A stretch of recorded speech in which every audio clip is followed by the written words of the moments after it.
The biggest problem of Bajaj Pulsar 125। सो वैसे तो Bajaj Pulsar 125 जो है ये काफी ज्यादा अच्छी मोटरसाइकिल है। इस वाली मोटरसाइकिल में आप लोगों को पावर मिलती है, टॉर्क मिलता है, सब कुछ इस वाली मोटरसाइकिल में एकदम मस्त एकदम देखने के लिए मिलता है। लेकिन एक ऐसी सबसे बड़ी प्रॉब्लम है बेसिकली बजाज पल्सर 125 की, जिस प्रॉब्लम ने बेसिकली बजाज पल्सर 125 की जितने भी यूजर्स है ना, उनके बेसिकली नाक में जो है वो दम करके रखा हुआ है इस प्रॉब्लम ने। इस वाली प्रॉब्लम का नाम है बेसिकली बजाज पल्सर 125 की माइलेज की प्रॉब्लम। अभी आप लोग में से बहुत सारे लोग जो है वो कहेंगे यार ओनली फॉर मोटो व्लॉग तुम तो हमेशा तुम बताते हो कि बेसिकली बजाज पल्सर 125 का जो माइलेज है वो काफी ज्यादा अच्छा माइलेज है। ऐसा है, लेकिन ये सिर्फ कुछ ही बाइकों तक जो है वो सीमित है। बहुत सारी बजाज पल्सर 125 जो है वो ऐसी भी हैं जिन बाइक का जो माइलेज है वो उतना ज्यादा अच्छा देखने के लिए नहीं मिलता है। सो अगर आप लोगों को इस चीज को लेकर कंफ्यूज हो ना, तो आज की ये वाली वीडियो जो है वो जरूर देखना, क्योंकि आज के इस वीडियो में हम लोग बेसिकली बजाज पल्सर 125 के बिगेस्ट प्रॉब्लम के बारे में जो है वो आज के इस वीडियो में हम लोग बात करने वाले हैं। सो चलो guys, let's start the video. So Bajaj Pulsar 125 में बेसिकली आप लोगों को जो है वो दो माइलेज आप लोगों को देखने के लिए मिलता है।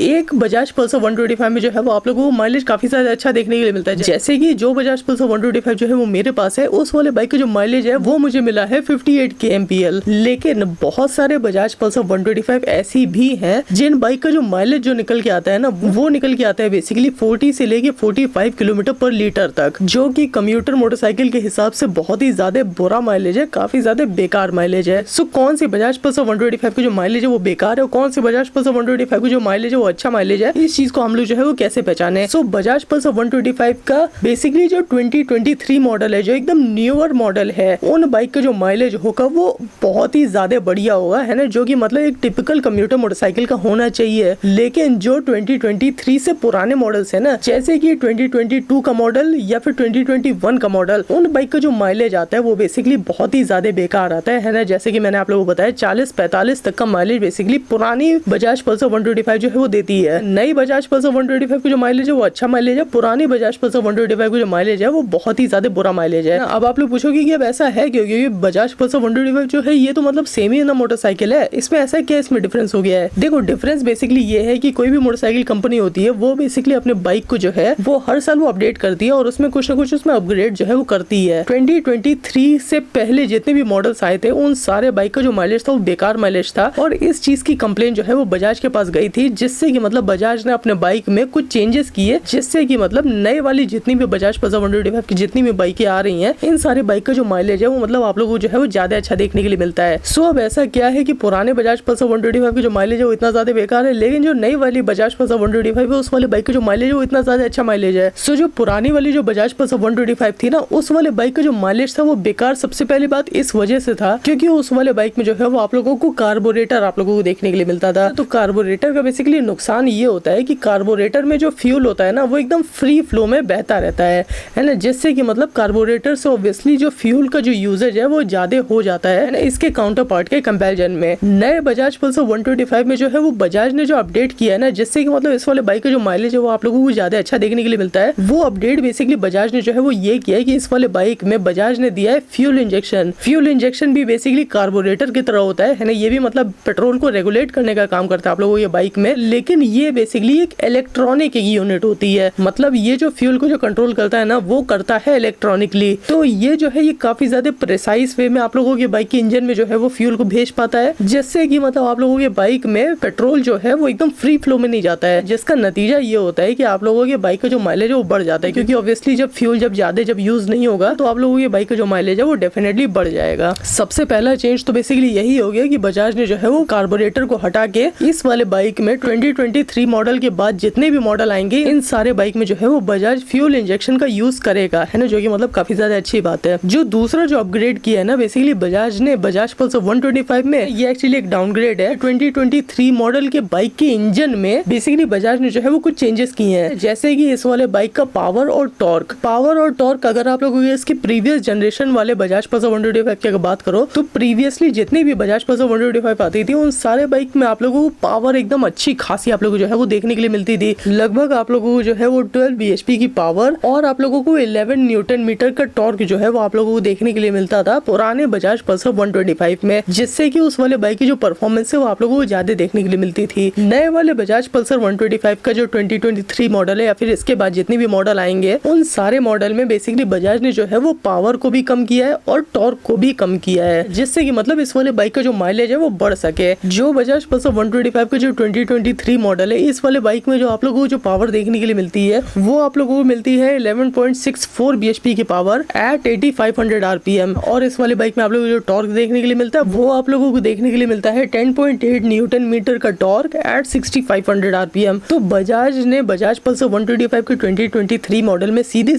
1 bhp पावर और 1 न्यूटन मीटर टॉर्क जो है वो सीधे बेसिकली बजाज ने जो है वो कम किया है, जिससे कि इस वाले बाइक का जो माइलेज है ना वो इंक्रीज हो सके। डेफिनेटली पावर और टॉर्क को कम करने की वजह से बेसिकली इस वाले बाइक में जो है वो आप लोगों को थोड़ी सी आप लोगों को परफॉर्मेंस की कमी जो है वो आप लोगों को देखने के लिए मिलती है। जैसे कि मतलब ये वाली बाइक जो है ये 100 किलोमीटर पर आवर तक भी जो है ये वाली मोटरसाइकिल नहीं जा पाती है। इससे पहले वाली जितनी भी बजाज पल्सर 125 जो आती थी वो टॉप स्पीड बेसिकली उन वाली बाइक की जो थी वो लगभग 110-111 किलोमीटर पर आवर की जो है वो उन सारी बाइक की टॉप स्पीड थी 2023 मॉडल से पहले। लेकिन जो 2023 वाला मॉडल है बेसिकली बजाज पल्सर 125 के, इस वाले बाइक के जो टॉप स्पीड है ना वो लगभग वो 100 तक भी वो जो है वो टच नहीं कर पाती है। 99 किलोमीटर पर आवर तक ही बेसिकली इस वाले बाइक की जो है वो टॉप स्पीड टच हो पाती है। अब इसको आप लोग डाउन साइड कह सकते हो है ना, या फिर इसको आप लोग अप साइड कह सकते हो। लेकिन हकीकत इस समय जो है वो यही है कि बजाज ने बेसिकली बाइक का माइलेज को इंक्रीज करने के लिए इस वाले बाइक का जो परफॉर्मेंस है उसके साथ थोड़ा सा जो है वो बजाज ने कॉम्प्रोमाइज किया है, जिससे कि मतलब इस वाले बाइक में जो है वो आप लोगों को थोड़ी सी लैक ऑफ परफॉर्मेंस जो है वो आप लोगों को देखने के लिए मिलती है इन comparing it with older models. इसका मतलब ये नहीं कि बेसिकली बाइक में जो है वो पावर कम है, बाइक में पावर अच्छी खासी है। जैसे कि बाकी दूसरे कम्यूटर मोटरसाइकिल से इस वाले बाइक में जो है वो पावर फिर भी ज्यादा है। लेकिन बजाज पल्सर 125 में आप लोगों को पहले और ज्यादा पावर देखने के लिए मिलती थी, और आज के बजाज पल्सर 125 में जो है वो आप लोगों को पुराने बजाज पल्सर 125 की कंपैरिजन में पावर जो है वो थोड़ी सी कम आप लोगों को जो है वो देखने के लिए मिलती है। सो ये तो बेसिकली बात हो गई कि कौन से बजाज पल्सर 125 का माइलेज जो है वो बेकार है और कौन से बजाज पल्सर 125 का जो माइलेज है वो अच्छा है। अगर आप लोगों की बजाज पल्सर 125 अगर आप लोगों को जो है वो बेकार माइलेज अगर दे रही है और आप लोगों की बजाज पल्सर 125 जो है ये बेसिकली पुराना मॉडल है जिसमें आप लोगों जो है वो कार्बोरेटर जिसमें आप लोगों को देखने के लिए मिलता है, तो आप लोग बेसिकली अपने बाइक को जो है वो माइलेज को कैसे बढ़ा सकते हो। देखो, माइलेज बढ़ाने का जो सबसे इंपॉर्टेंट फंडा होता है ना वो फंडा ये होता है कि आप लोगों को ये बाइक का जो इंजन है वो स्मूथ चलना चाहिए। इंजन को स्मूथ करने का बेसिकली 2-3 तरीके होते हैं जिससे कि आप लोगों की बाइक का जो माइलेज है वो बढ़ सकता है। इंजन को स्मूथ करने का बेसिकली सबसे बेस्ट तरीका ये होता है कि आप लोगों को अपने बाइक में जो है अच्छे क्वालिटी का इंजन ऑयल जो है वो आप लोगों को डालना चाहिए। जैसे कि अगर आप लोगों मेरे से पूछो तो आप लोगों को जो है वो मोटूल का सेमी सिंथेटिक इंजन ऑयल जो है वो आप लोगों को यूज करना चाहिए, जैसे कि मोटूल 5100 10W30 इंजन ऑयल, जो कि मतलब मैं अपने बाइक में मैं पर्सनली मैं यूज करता हूँ। काफी ज्यादा बढ़िया इंजन ऑयल है ये वाला। Power, performance and mileage basically ये वाला इंजन ऑयल जो है ये मतलब काफी ज्यादा इंक्रीज कर देता है। ये मतलब काइंड ऑफ इसकी स्पेशलिटी है, जिससे कि मतलब आप लोगों की बाइक जो है वो ज्यादा स्मूथ हो जाएगी और ज्यादा स्मूथ होने के बाद आप लोगों की बाइक का जो माइलेज है वो आप लोगों को ज्यादा देखने के लिए मिलेगा। इसी के साथ ही साथ बेसिकली आप लोग जो है वो एक और चीज का आप लोग यूज कर सकते हो जिससे कि आप लोगों की बाइक का जो है वो माइलेज बढ़ जाएगा। उस चीज को कहते हैं oil treatment. Oil treatment basically एक जेल एक होता है ना, जो कि मतलब एक इतने बड़े कंटेनर में एक आता है, जिसका काम ये होता है कि वो आप लोगों की बाइक की इंजन ऑयल के साथ ही आप लोगों की बाइक की जो है वो इंजन में जाता है, जिसका काम बेसिकली ये होता है कि आप लोगों की बाइक की इंजन को और ज्यादा स्मूथ करना, एक्स्ट्रा स्मूथ करना, जिससे कि आप लोगों की बाइक का जो माइलेज है वो बढ़ जाता है। क्योंकि जैसा कि मैंने आप लोगों को बताया ज्यादा स्मूथनेस मतलब ज्यादा माइलेज। सो ऑयल ट्रीटमेंट का आप लोग जो है वो अपने बाइक में आप लोग यूज आप लोग डेफिनेटली आप लोग कर सकते हो, जिससे कि आप लोगों की बाइक का जो इंजन है वो ज्यादा स्मूथ हो जाएगा और ज्यादा स्मूथ होने के साथ ही साथ बेसिकली आप लोगों की बाइक जो है वो मतलब ज्यादा आप लोगों को जो है वो माइलेज आप लोगों को दे पाएगी। अगर आप लोगों को मेरे से पूछोगे मैंने अपने बाइक में मैंने पर्सनली मैंने कौन सा मैंने